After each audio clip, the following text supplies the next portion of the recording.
My boss's stepson is a Kevin to end all Kevins number 2. I'm back with more stories of the now 16 years old Uber Kevin. For those that aren't familiar, here's the link to the original post. If you haven't seen this post yet, do yourself a favor and read it first before continuing here. You'll thank yourself for it later. I've been at this job for close to 2 years now, and not a week goes by where I don't hear stories from Bob, my boss, Kevin's stepdad, or Ann, Kevin's mom. To be honest, I don't know why they share these things with me because it's really none of my business, but I'm not about to stop them because it's truly fascinating what Kevin manages to accomplish. I still get the occasional message about him from various Redditors here, so I'll address the 3 most popular points first. He's still not driving, nor will he be anytime soon. His parents decided that putting him behind the wheel of a 2-ton machine could end with him accused of war crimes, so they told him that he wasn't allowed to take a driving test until he gets his grades up. We're safe for the foreseeable future. He apparently lost interest in the erotic orc fiction with swords that he was writing. He's writing a new book now that involves a shape-changing weapon and the apocalyptic wrath of God.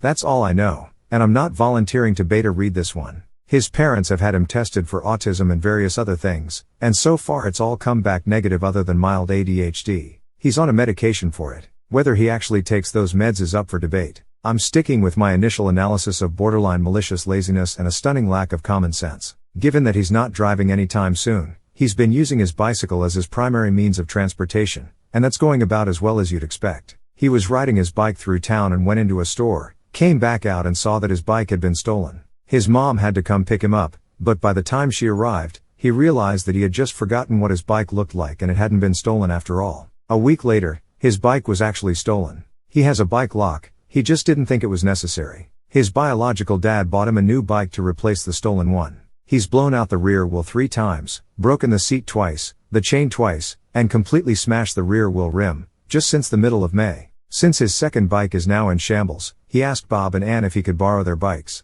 Bob said hell no, and said sure. Kevin managed to snap the rear axle and somehow broke the rear cassette. I gotta say, I'm almost envious of Kevin as his life is never dull. All I can do is enjoy his Kevin-ness by proxy, and thank my lucky stars that he's not my kid. He borrowed the magnets from half a dozen coral frag racks we sell, and promptly forgot where he left them. They're useless without the magnets. We had to order more. He found one of Bob's power drills and drilled a bunch of holes in a support beam for the porch. He dumped an entire 12 ounces can of fish food into one of the tanks. This was at the end of the day and we didn't notice until the next morning. The entire shop smelled like roadkill. He's not allowed in the store anymore. He got a job as a dishwasher at a nearby restaurant and was told to not come back after a week because he had broken so many dishes. He shot himself in the leg with a pellet rifle because he wanted to know what it felt like to get shot, because that's what thugs do in Quat. He was fine. He broke a plastic lawn chair, and decided to burn it to destroy the evidence. He got found out when the fire pit began belching acrid black smoke everywhere. He went to a week-long youth group retreat a few hours away and forgot to pack any clean clothes, and had to drive all the way there with clothes for him. According to Ann, she had packed clothes for him, but he left them all behind because he didn't think he needed them. He tried to shotgun a can of soda. He managed to spray himself in the face. He tried again the next day with the same results. Bob bought a 150-gallon preformed above-ground pond to keep goldfish in during the warmer months. Kevin sat on the side and broke it. Kevin was bragging to his classmates that he had stolen drugs from his biological dad during a visit and would share them after school that day. A teacher overheard. He got in all sorts of trouble and had the drugs confiscated. They were fish oil capsules. In the last post, I mentioned how he had been buying cheap cell phones and unsuccessfully hiding them, despite being grounded from technology for failing all of his classes. His parents finally broke down and bought him a very basic flip phone that he could use for calling purposes only. He sold it at a pawn shop. He absolutely refuses to brush his teeth. His parents bought him an electric toothbrush, thinking that he might like it better than a manual one. He lost it. He got banned from the local comic book shop for spilling Mountain Dew everywhere. He decided he was going to cook a pork chop on the stove. He forgot about it and nearly caught the house on fire. Bob had cooked the pork chops the night before, and apparently Kevin thought that once the meat gets cold, it somehow reverts to being raw and needs cooked again.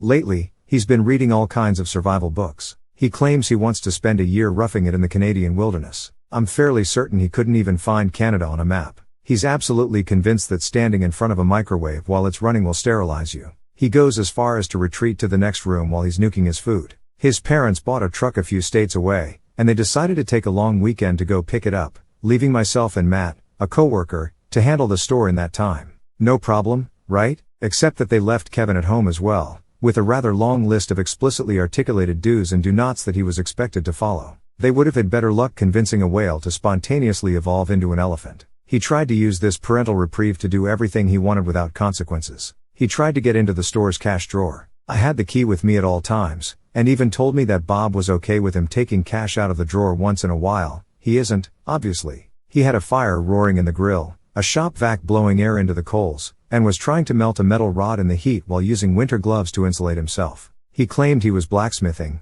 Again, I promptly shut it down before he caught the house or himself on fire. I went to the store's garage to look for something. Kevin was there, and loudly announced, "I'm not doing anything," and quat. I hadn't asked. I still have no idea what he was up to. Kevin announced to Matt and I that he was having friends over that night to smoke weed, take pills, and whatnot. I said not a chance. I called Bob. He said abso-fucking-lutely not. I told Kevin, and he said his parents didn't have to know, and quat. He tried to bribe me with a few grams of weed. I turned him down. Matt stayed the night at the house, more to keep an eye on Kevin than anything else. Kevin invited his friends over anyway. They filled the house with weed smoke and threatened Matt when he confronted them. Matt called me, then called Bob. Bob called the next door neighbor, who came over and stormed into Kevin's room, scaring the shit out of Kevin and his buddies. He then tried to bribe Matt with a few grams of weed as well. Matt also turned him down. Kevin and his buddies then tried to hide in the garage after the neighbor left. Matt found them when one of them knocked over a small aquarium and broke it, and they ran out through the back door. Bob and Ann skipped half of the plans they had and came home early. Needless to say, Kevin is in a world of trouble. Edit. Improved formatting a bit. Edit 2, August 21, 2019. A quick update on his shenanigans over the last couple weeks. He got a job at Dairy Queen and got fired after a week for not maintaining a professional demeanor, and quat. That's retail speak for he can't keep his mouth shut around the customers, and quat. His bike got stolen. Again. He failed to lock it up while at work. Again. He's now on bike number 3 this year, and he's already damaged the rear rim twice and bent a part of the frame. I still have no idea how one person can be so hard on a bike. He sliced a finger open because he tried to touch the non-serrated side of a bandsaw blade while it was running. His reasoning was that he didn't think it would hurt because that side of the blade isn't sharp. Edit 3, November 20, 2019. Kevin is still Kevining it up. Here are the highlights since the last update. He's working at Taco Bell, and got written up because he was purposely making orders wrong. He was leaving off the tomatoes because he doesn't like tomatoes, and didn't think anyone else liked them either. He lost his cell phone. According to Bob, this is the 13th, yes 13th, phone Kevin has lost this year. He got busted for trying to buy cigarettes at a convenience store. He's 2 years too young to buy them legally. The manager of the store knows Bob and Ann, so he called them to let them know. Kevin got in trouble. He's tried to buy cigarettes from the same store 2 more times since then, with similar results. Autumn hit us like Brannigan's Law, and all the leaves fell at once. Kevin was supposed to mow them into the lawn, but he put it off for a week, and an early snowstorm dumped 16 inches on us. It soon melted, the leaves remained and were now soaked, and Kevin was told that he had to rake them now, rather than mow them. He tried to mow them anyway and clogged the mower, then tried to hide the mower, and told Bob he couldn't find the rake. Speaking of mowers, earlier in the year when he was supposed to mow the yard, he decided he'd rather not. Bob and I watched him open a bottle of water, pour it into the mower's gas tank, then try to start it up. After a minute of trying and failing to start the thing, he came in and told Bob that, "Oh darn, the mower won't start. Guess I can't mow today after all," and quat. Bob wasn't amused. Edit 4, February 5, 2020. Last update here before this post gets archived. Kevin is currently taking driver's ed, one of those do-it-at-home internet classes. He's required to have so many hours of class time, and he's discovered that if he starts the lesson and lets it play while he does anything else, it counts as class time. Shockingly, he's failed the tests at the end thrice now, and planned to take him to get his permit this week, and after he got a whopping 12% on his final test, she decided that it may not have been the best idea. He announced to me that he's been learning all about our government, and once he turned 18, he wanted to run for an office. May the gods have mercy on our souls.